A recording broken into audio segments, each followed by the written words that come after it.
pechos para recordar. Mis días se gastan de par en par, buscando un sentido a todo esto. Las noches de frío mejor no nacer, las de calor se escogen, matar o morir, y así nos hacemos argentinos. Nos tildan de ladrones, maricas, paloperos, y ellos sumergieron a un país entero, pues así se roban más dinero. Hola, ¿cómo están? Hacía mucho tiempo que tenía ganas de volver a hablar con ustedes, de grabarles alguna cosita, pero bueno, por distintas razones lo fui pasando, lo fui dejando, y la verdad que por ahí cuando iba a grabar los temas me quedaban cortos, porque cuando quería hablar sobre algo determinado pasaba otra cosa que hacía que quedara viejo, y un poco, bueno, va a pasar con esto que les quiero contar hoy, pero bueno, hay que hacerlo porque hay que poner un punto. Yo le quiero contar a toda la gente que me escucha cómo son las cosas y hacer un análisis un poquito más minucioso de la presentación de Javier Milei del domingo pasado en el Congreso de la Nación. Seguramente ustedes habrán escuchado fragmentos, seguramente habrán leído algo. Yo me tomé el trabajo de leer el discurso porque está subido ya al internet, está en la página de La Nación, de Clarín, bueno, todos los diarios lo han subido, y leerlo minuciosamente, y he separado algunas cosas, un poco también para mostrarles que es un mentiroso serial, ¿sí? Por ejemplo, arranca el discurso diciendo: hoy estamos aquí para presentar un proyecto de presupuesto nacional. Mentira, no presentó nada. Lo único que hizo fue dar un discurso político, lo cual no está mal, pero no es la presentación de un presupuesto, ¿sí? Yo me quedé con las ganas de que él comunicara cuánto se iba a destinar a salud, cuánto del Producto Bruto Interno se iba a destinar a educación, ya que son los paladines de la educación, y cuánto iban a destinar de todo esto a defensa. Solo se limitó a dar un discurso político que no fue más allá de lo que siempre dice, ¿no? El kirchnerismo es basura, el Estado no sirve para nada y nosotros somos los salvadores de la patria. Lo que siempre dice, palabras, con un contenido bastante nulo. Pero sigue y dice que este presupuesto va a cambiar para siempre la historia de nuestro país, de manera que podamos volver a ser una Argentina grande, la que alguna vez fuimos. Él hace siempre referencias a la Argentina de principios del siglo XX, hace siempre referencias a la presidencia de Roca, que Argentina era potencia número 1. Bueno, esta es otra de sus flagrantes mentiras. Y lo repite tanto, que la gente lo termina creyendo y lo termina repitiendo, ¿no? Es como alguna vez algún jefe de propaganda casi a mediados del siglo XX dijo: miente, siempre algo va a quedar, ¿sí? Esto es lo mismo. Repite que Argentina nunca, jamás en sus más de 200 años de historia fue potencia mundial. Nunca fue número 1 entre las potencias mundiales. Jamás.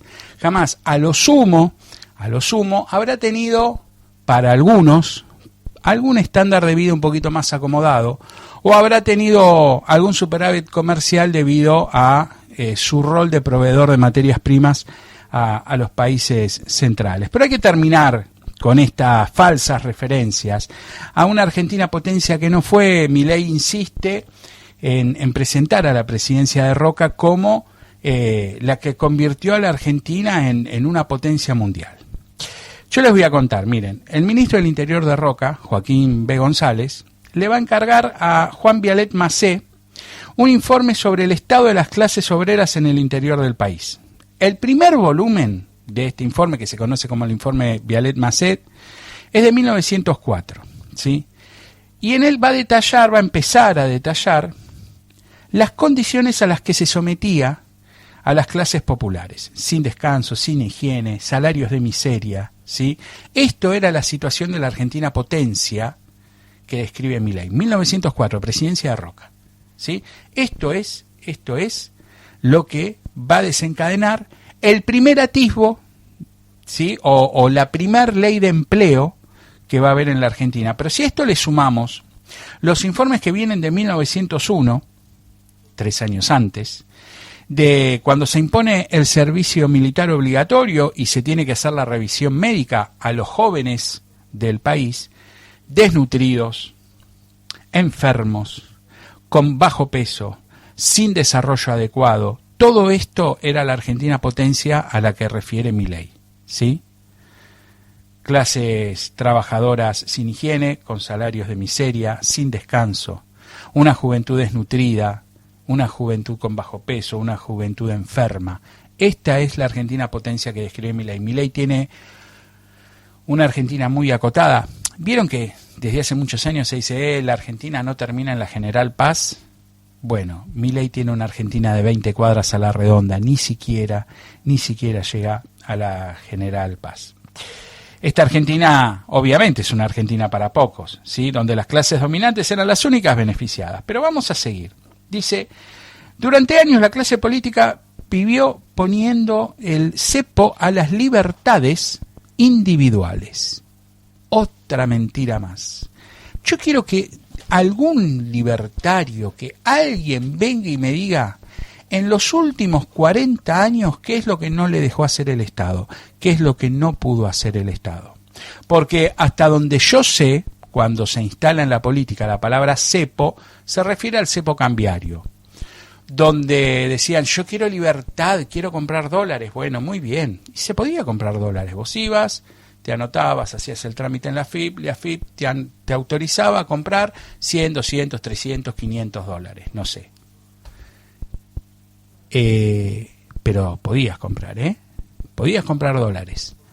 Por ahí vos tenías que hacer un viaje y necesitabas 1000 y te daban 500. Fantástico, lo discutimos todo lo que quieran. Poder, podías.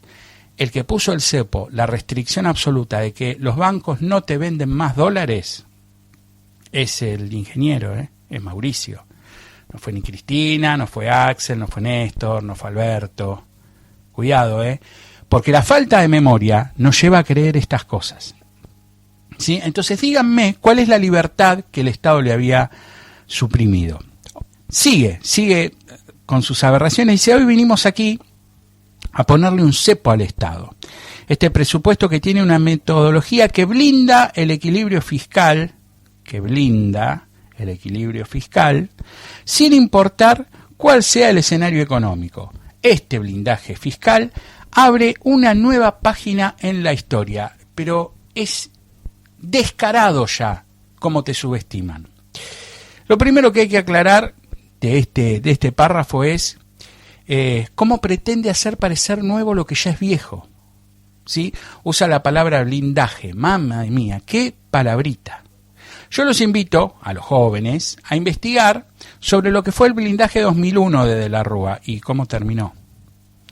Y ya que investigan, busquen en YouTube también el discurso de Martínez de Hoz, ministro de Economía de la dictadura, cuando el 29 de marzo del 76, en su primer discurso, sostiene que se abre un nuevo capítulo, señores, en la historia económica argentina. Es lo mismo. Está diciendo el discurso de Martínez. Ni siquiera, ni él, ni su hermana, ni su equipo son originales para escribir, sino, como han hecho del robo, como han hecho del plagio su metodología, ni siquiera le da la cara como para decir, como dijo el ministro de Economía Martínez de Hoz, y se la atribuye como propia. Pero sigamos. A partir de ahora, Argentina será solvente, dice, con la consecuente baja del riesgo país, de la tasa de interés y, en consecuencia, el aumento de la inversión, de la productividad, del salario y, en definitiva, la definitiva reducción de la pobreza y la indigencia. Es de manual. Está leyendo un librito de teoría económica, ¿sí? Pero esto es lo mismo, ¿sí?, que la lluvia de inversiones de Macri. En los 90 ya pasó, ya se hizo esto y fracasó irremediablemente. Sigue diciendo, estamos en la misma casa donde en diciembre del año 2001 fue declarado y aplaudido el default. toda la clase política argentina, ¿sí? Que daba inicio a un ciclo populista que arruinaría a la Argentina. Y otra vez está mintiendo y tergiversando las cosas. El default declarado por Rodríguez Sá está sacado de contexto. No se aplaudió el default. Se aplaudió que una Argentina con 27% de desocupados en algunos sectores, se aplaudió que una Argentina con el consumo quebrado, con desocupados, con el 50% de la masa trabajadora en negro y más del 50% de la población sumido en la pobreza, suspendiera los pagos de los servicios de la deuda externa para atender primero las necesidades internas. Eso es lo que se aplaudió. Que se le diera prioridad a los problemas internos antes que al pago de una deuda que no había pedido toda esa gente, de una plata que no solo no había pedido esa gente, sino que no había disfrutado. Es como dijo alguna vez un gran presidente: los muertos no pagan. Esto es lo que se aplaudió. Y en segundo término, ¿cuál es el problema con el populismo?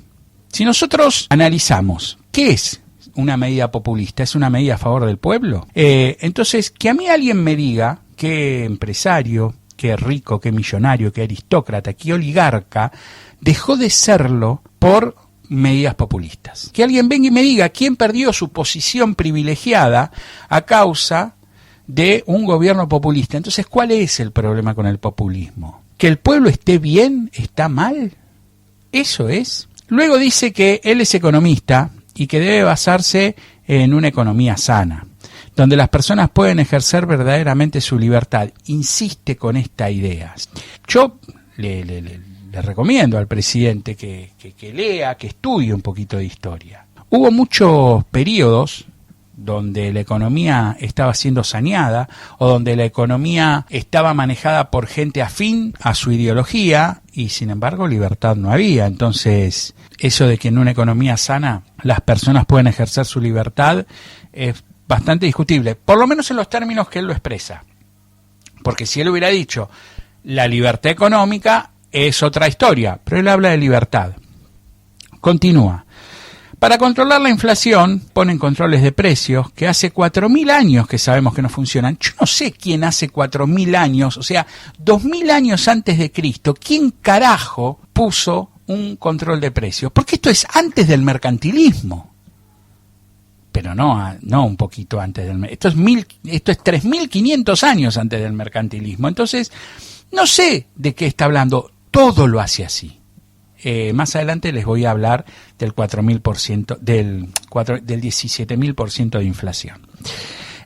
Sabemos que no funcionan y inventan regulaciones y destruyen la propiedad privada, destruyen el capital y aumentan la pobreza y bueno, lo que dice siempre. Yo no sé, pero yo le quiero avisar al presidente que Cavallo, el que él refiere como el mejor ministro de Economía de toda la historia, puso controles de precios, puso precios máximos, congeló el gasto público, o sea, todo esto que él dice que no hay que hacer y que fracasó hace 4.000 años, Cavallo lo hizo en la década del 90, con el plan de convertibilidad. Yo no sé, capaz que él no lo sabe, porque es tan bruto, pobre, pero bueno, alguien que le avise, porque si no, como que queda mal.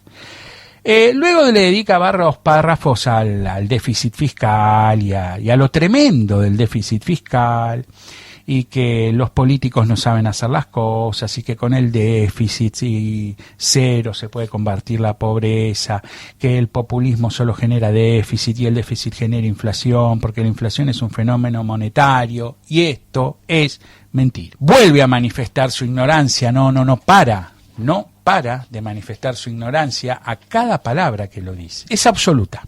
No hay ningún mérito en lograr el déficit cero si se deja de pagar lo que tenés que pagar, si no aumentás las jubilaciones, si financiás la educación, la salud. La clave, genio, en general va a ser lograr ese déficit cero aumentando los ingresos del Estado.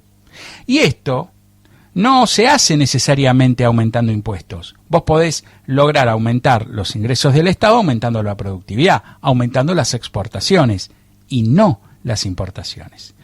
Otra vez podemos comprar esas galletitas danesas de la lata azul, riquísimas, pero que van a generar una competencia contra la industria local que la va a terminar perjudicando. Vos me vas a decir, pero pará, ¿está mal que yo pueda elegir? Si yo puedo pagar 8.000 pesos esa lata y yo quiero comer, ¿está mal? No, no está mal en absoluto. No estaría mal si vos, a la par que importás esa lata de galletitas danesas, podés generar las condiciones para el que tiene una fábrica de galletitas en Ranelagh pueda exportar su producción, aunque sea a los países limítrofes, y de esa manera aumentar la recaudación del Estado. Y entonces que el Estado pueda, con esa mayor recaudación, aumentar sus ingresos, entonces financiar la educación, financiar la salud, financiar la seguridad y lograr tener déficit cero. Eso sería lo ideal. Pero si vos desfinanciás la salud, la educación, la seguridad, no pagás lo que tenés que pagar, no aumentás las jubilaciones y encima traes las galletitas de Dinamarca, es una tocada de culo. Mirá, te pongo un paquete de galletitas, una lata de galletitas de 8.000 mangos que vos jamás vas a poder pagar. Continúa. La justicia social, dice, implica sacarle a unos para darle a otros, basada en un principio que dice que donde hay una necesidad nace un derecho. Pero el problema, estimados, dice, es que las necesidades son infinitas y los recursos son finitos. Bien, bravo, perfecto. Leyó la definición de economía. Si uno busca economía en un diccionario va a encontrar que dice que es la ciencia que estudia la forma de distribuir los recursos finitos entre las necesidades infinitas. Si ese no sería un problema, si el problema central de la economía no fuera la escasez de recursos, la escasez de divisas, la escasez de alimentos, la escasez de lo que quieras, si el problema no fuera la escasez, la economía no existiría. Pero es tan bestia que encima piensa que descubrió América. Saben que si se termina el déficit, dice, si se termina el déficit, a muchos se les termina el negocio. ¿Cuál? ¿Qué negocio? ¿Otra vez con lo de los intermediarios de la pobreza y toda esa pavada? ¿Qué terminaste con los intermediarios de la pobreza? Si la gran intermediaria de la pobreza es tu superministra Sandra Petrovelo, que ya 5 o 6 jueces le dijeron repartí los alimentos, y no lo hace. Prefieren gastar 1 millón de pesos en un recurso a la Corte Suprema para no repartirlos. Apelan constantemente las medidas. ¿Quiénes son acá los capitanes de la pobreza? ¿Quiénes son los intermediarios de la pobreza? ¿Y quiénes son los que están intermediando en la pobreza? Son ellos, que son los generadores de la pobreza. Esto es clarísimo.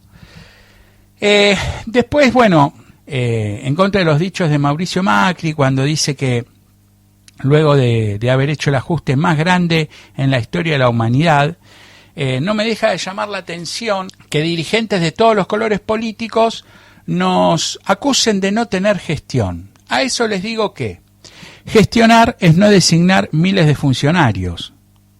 Me imagino que no se habrá enterado que Adorni ya tiene más de 100 designaciones, ni que se habrá enterado que la senadora Jujeña nombró en distintos cargos a 11 familiares de ella. Capaz que no se enteró, pero que alguien se lo cuente. Sigue diciendo que gestionar no es que un director nacional al que se le firme una resolución para gastar millones de pesos en servicios, una cosa que un privado podría hacer mejor y más barata. Yo quiero saber, si yo hago un puente, por ejemplo, o hago el asfalto de la entrada de un pueblo como Quirós, en la provincia de Catamarca, que no figura en los mapas, un pueblo de 1.000 habitantes, yo quiero saber qué empresa privada lo va a hacer.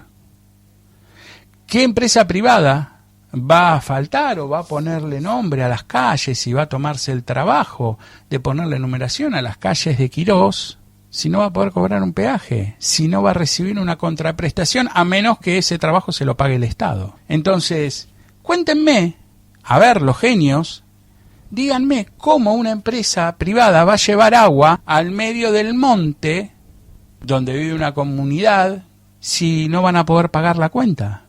Si hay que llevarles agua porque es un derecho esencial, porque es un derecho humano el acceso al agua. Entonces, ¿qué privado lo va a hacer? Que alguien me diga qué privado y cómo y por qué lo va a hacer. Entonces hay cosas que si no las hace el Estado, no las hace nadie. Esto es así y está probado y recontra comprobado a lo largo de la historia. Pero bueno, sigamos. Dice, gestionar no es hacer rutas que no conducen a ningún lado, ni viviendas hacinadas que nadie quiere. Gestionar es haber frenado la hiper. Yo no sé qué hiperinflación habla. Esto es algo, ahora en un ratito, en unos minutitos ya les explico el tema de la inflación, pero insiste con una hiperinflación que él solo ve en sus fantasías. Rutas que nadie quiere, que no conducen a ningún lado. ¿Cuál es la ruta que no conduce a ningún lado? Yo sé por qué lo dice. Esto está haciendo una clara referencia a el tema de la causa de vialidad nacional que tiene Cristina Fernández. Pero, a ver, hay un informe del perito que puso Iguacel, que era el director de Vialidad Nacional de Macri, donde dijo que no había ruta sin terminar, que no había sobreprecios. Digo, no sé cuál es la ruta que no conduce a ningún lado. Viviendas hacinadas, no, Javi, las que están hacinadas son las personas, no las viviendas. Todas las viviendas están hacinadas, porque todas las viviendas están una al lado de la otra. Si vos caminás por la ciudad de Buenos Aires, si vos caminás por la ciudad de Mendoza, por la ciudad de Rosario, por la ciudad que a vos se te antoje, vas a ver que las viviendas están una al lado de la otra, o sea que están hacinadas. Las que se hacinan son las personas, no las viviendas. Burro. ¿Saben cuál es la diferencia entre el burro y el ignorante?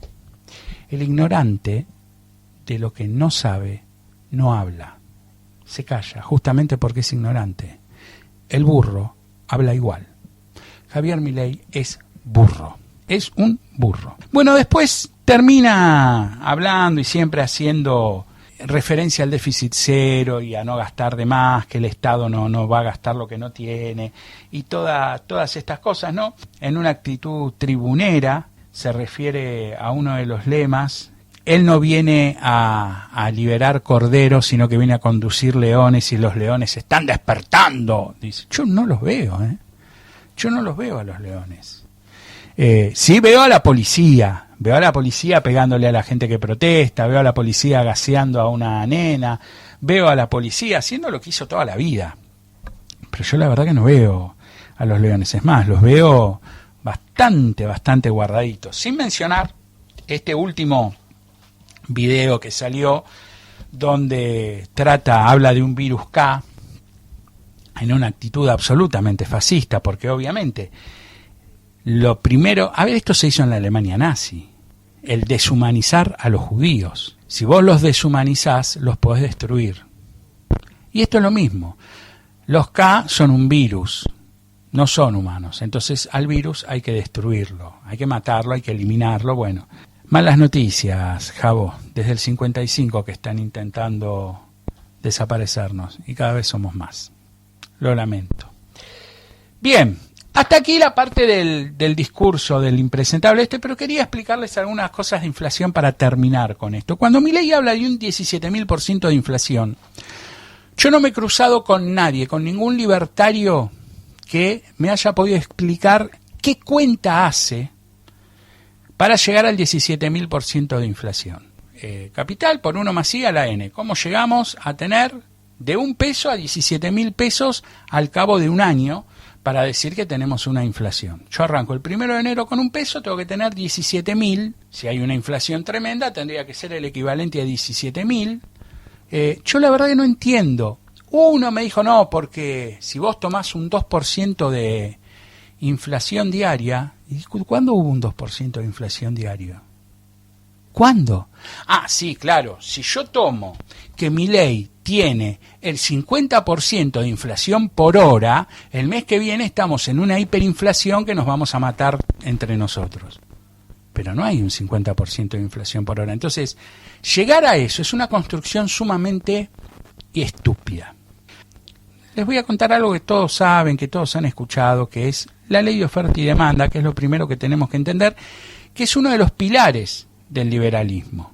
Fíjense, la ley de oferta y demanda lo que va a analizar es el comportamiento de los precios cuando una variable se mueve libremente y la otra permanece constante. Entonces, si yo digo que a demanda constante, siempre la misma cantidad de gente que quiere comprar, la oferta se coloca por arriba de la demanda, es decir, a mayor oferta, el precio va a tender a bajar. Caso contrario, si la oferta se coloca por debajo del nivel de la demanda, se contrae a menor oferta, el precio va a tender a subir. ¿Por qué? Porque hay mucha gente que quiere comprar pocos artículos. Entonces el criterio es que lo pague el que mejor lo pueda pagar. Caso contrario, si ahora voy a dejar fija la oferta y voy a variar libremente la demanda, a mayor demanda que oferta el precio va a subir y a menor demanda que oferta el precio va a bajar. Te lo voy a explicar con un ejemplo que di durante muchísimos años y que se entendía muy bien. Vamos a imaginar que yo hago 100 alfajores, riquísimos, los más ricos que vas a comer en tu vida, y se los voy a vender a 100 personas. Fantástico. Vamos a dejar siempre fija la oferta, es decir, yo siempre voy a hacer 100 alfajores. Digamos que los vendo a 500 pesos. Y resulta que mis alfajores son tan ricos, yo hago 100 todos los días, vendo 100 todos los días, hago 100 todos los días, vendo 100 todos los días. Resulta que mis alfajores son tan ricos, la gente se empezó a enterar y viene a comprar mis alfajores. Entonces un día yo hago mis 100 alfajores y me encuentro que tengo 300 personas que quieren comprarlo. ¿Qué va a pasar con el precio? Bueno, lógicamente va a subir, porque el criterio va a ser, mire, hay 100, hay 200 de ustedes que no lo van a poder comprar. Entonces yo voy a subir el precio hasta lograr que haya 100 compradores que estén dispuestos a pagar 600, 700, 800. Por ahí 900 pesos no, porque 900 pesos me pasé y en vez de vender 100 alfajores vendo 70. ¿Sí? Entonces no me sirve guardarme 30. Entonces el precio es 800, lo que podríamos llamar un precio justo, un precio de equilibrio. Muy bien, vamos a suponer que un día llovió mucho, se inundaron las calles, yo salgo con los 100 alfajores y me encuentro que en vez de 100 personas hay 60. Y a mí no me sirve guardarme los alfajores. Entonces, ¿qué voy a hacer?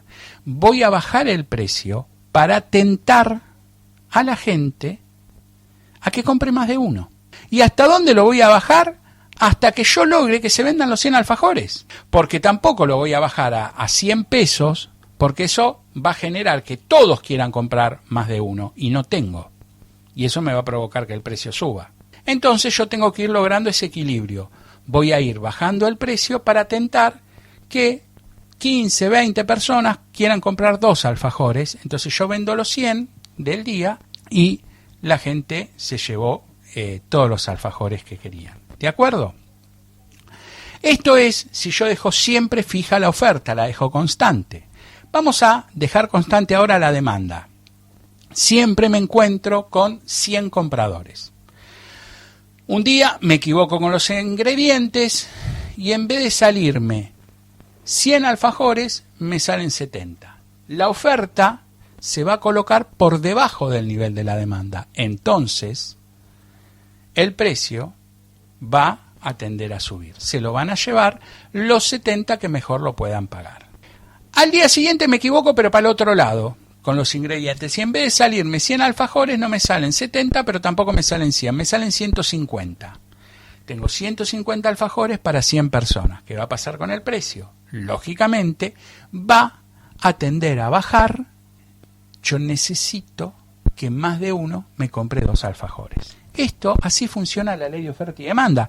Esto solamente puede funcionar en una economía de libre mercado, sin intervención estatal. Porque si el Estado interviene y te pone un precio máximo, ya está alterando el normal juego de la ley de oferta y demanda. ¿Se comprende? O sea, es un principio bien liberal. Obviamente, si las dos variables, la oferta y demanda, se mueven al mismo tiempo y en el mismo sentido, los precios van a tender a estabilizarse. Si yo un día hago 150 alfajores, sí, pero me encuentro con 150 personas, bueno, el precio se mantiene constante. Si un día vienen 70 personas a comprar alfajores, pero yo hice 70 alfajores, el precio no se va a mover. Si se mueven las dos variables en el mismo sentido y al mismo tiempo, el precio tiende a estabilizarse. Caso contrario, cuanto más grande sea la brecha, el precio va a tener una variación más grande. ¿Por qué les cuento todo esto?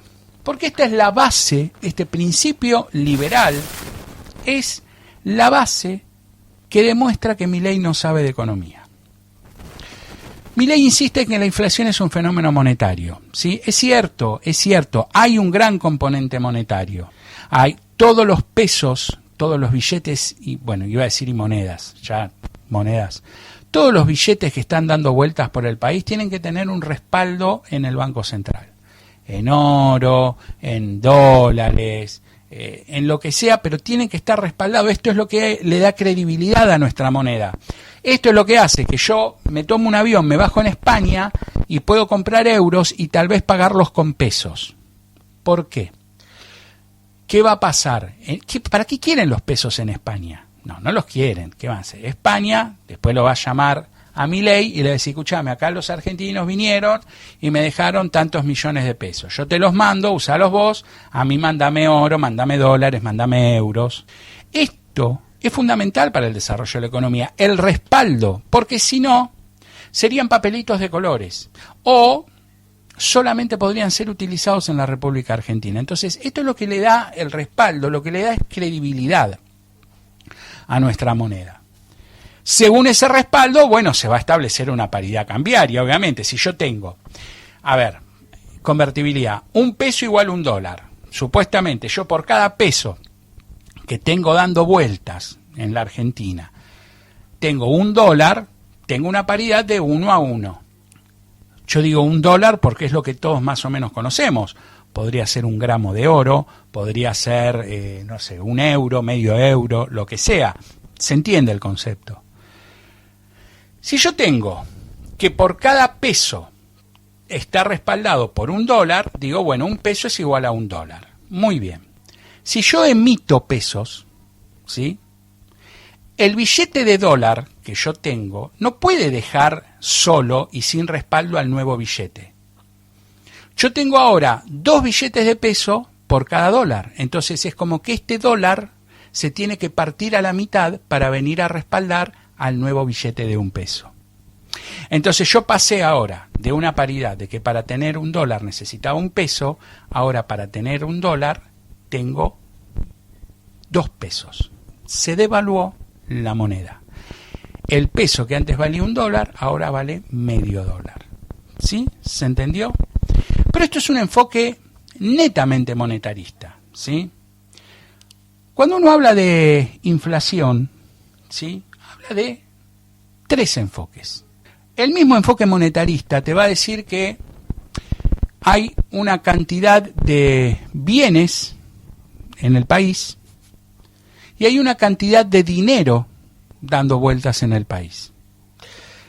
Esta cantidad de dinero se va a distribuir entre todos los bienes y servicios que hay, dando lugar a una estructura de precios. Estoy hablando de un enfoque monetarista estrictamente liberal, ¿eh? Es lo que defiende Milei. La inflación es un fenómeno monetarista, dice Milei. Muy bien. Obviamente, si yo aumento la cantidad de peso circulante, los bienes y los servicios van a tener que aumentar su precio para absorber a los nuevos billetes. Al aumentar su precio, ¿qué pasó? El desodorante de ambientes trae más, es más grande, dura más el perfume. No, es exactamente lo mismo. Lo que sucede con la inflación es que en realidad no es que las cosas valen más, sino que la moneda vale menos. Yo para obtener el mismo producto ahora necesito más plata. Pero no porque el producto sea más grande, sea más lindo, dure más, no, es el mismo producto. Entonces, en realidad, no es que las cosas valgan más, sino que la moneda valga menos. Obviamente, pero yo no puedo agarrar un billete de 1000 y tacharle el 1000 y ponerle 830. Entonces, ¿cómo muestro yo que la moneda vale menos? Con un aumento generalizado en todos los precios. Señores, bienvenidos a la inflación. Enfoque monetarista. Vamos con un ejemplo para que se entienda, una cosa simple. Yo tengo 5 billetes y tengo 5 artículos en todo el país. La estructura de precios que se me forma, en un modelo ultra simplificado y sencillo, es cada artículo vale 1 billete. Si yo emito más billetes, emito 5 billetes más, La nueva estructura de precios va a ser que cada artículo va a absorber a uno de los nuevos billetes. Entonces ahora, cada artículo en vez de valer un billete vale 2. Es el mismo artículo que antes, nada más que se inflacionó la economía, se desarrolló la inflación en los precios. Perfecto, 10 puntos. Ahora, retomemos un poquito lo de la oferta y la demanda.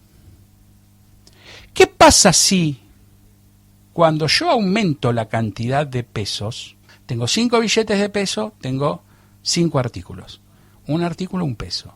Si yo aumento la cantidad de pesos y llego a 10 billetes, pero aumento la cantidad de artículos, llego a 10 artículos, voy a tener 10 artículos para 10 billetes. Cada artículo sigue valiendo un peso. Por lo tanto, se aumentó la cantidad de circulante y no aumentaron los precios.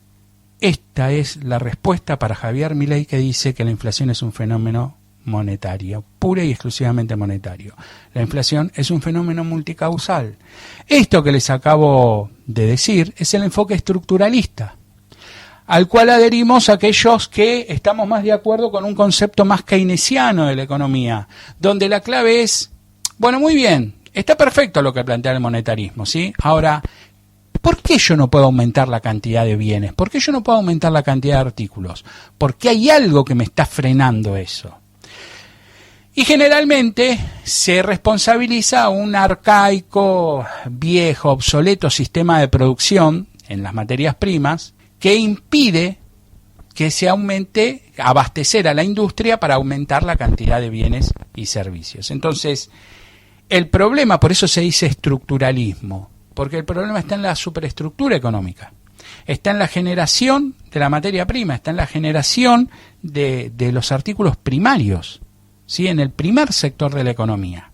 Entonces, acá tenemos la razón por la cual Milei está equivocado, porque yo le acabo de demostrar que existe una forma en la cual se puede aumentar la cantidad de circulante sin generar un aumento de precios, que es aumentando la cantidad de bienes. Ahora, si vos estás en un proceso de importación absoluta de todo, vas a destruir la industria local, vas a terminar perjudicando a la industria local, entonces mucho menos vas a aumentar la cantidad de bienes. Y entonces así vas a espiralar la inflación.